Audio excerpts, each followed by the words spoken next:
Maikling katanungan, may paracetamol pa ba sa mga butika malapit sa inyo? Sa panahon ngayon, lalo't flu season, ay nagkakaubusan na ng pangunahing gamot sa ubo, lagnat at sipon, lalo na yung mga kilalang brand gaya ng Biogesic, BioFlu, Newzep at kung ano-ano pa.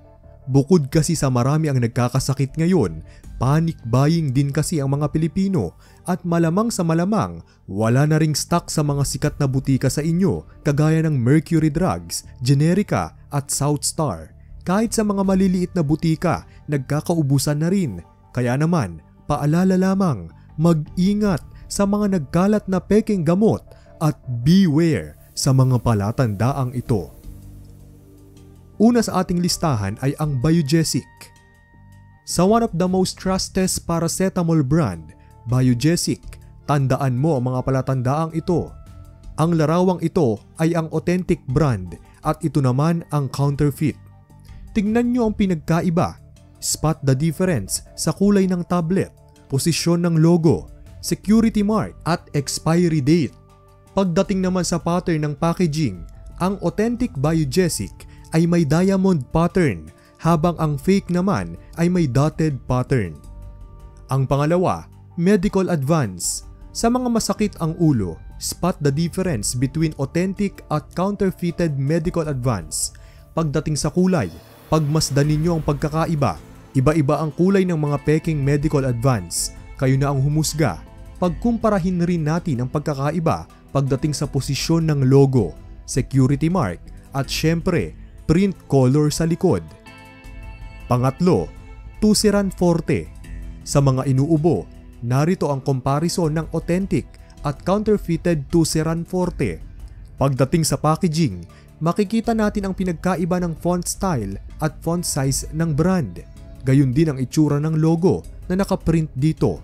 Sa likod ng packaging, ang authentic Tuceran Forte, ang security mark at expiry date ay nakaprint vertically, habang sa peking Tuceran naman ay horizontal ang pagkakaprint nito.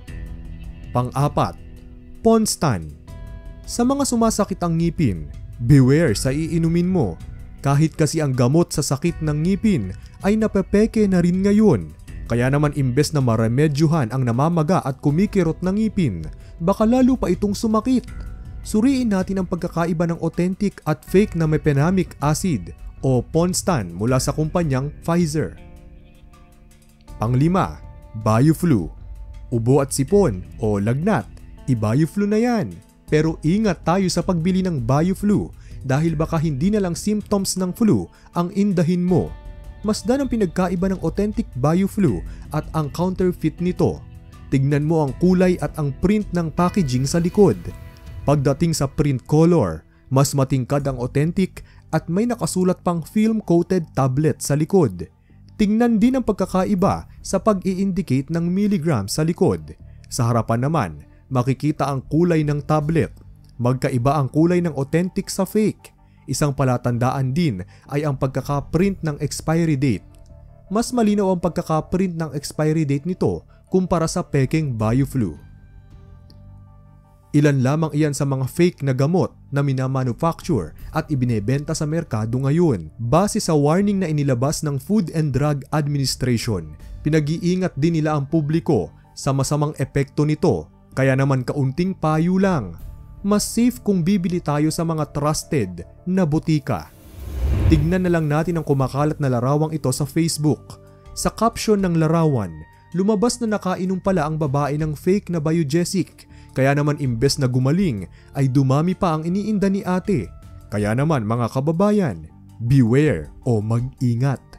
Para sa mas maraming impormasyon, maaaring bisitahin ang pahina ng FDA o mag-email sa info@fda.gov.ph.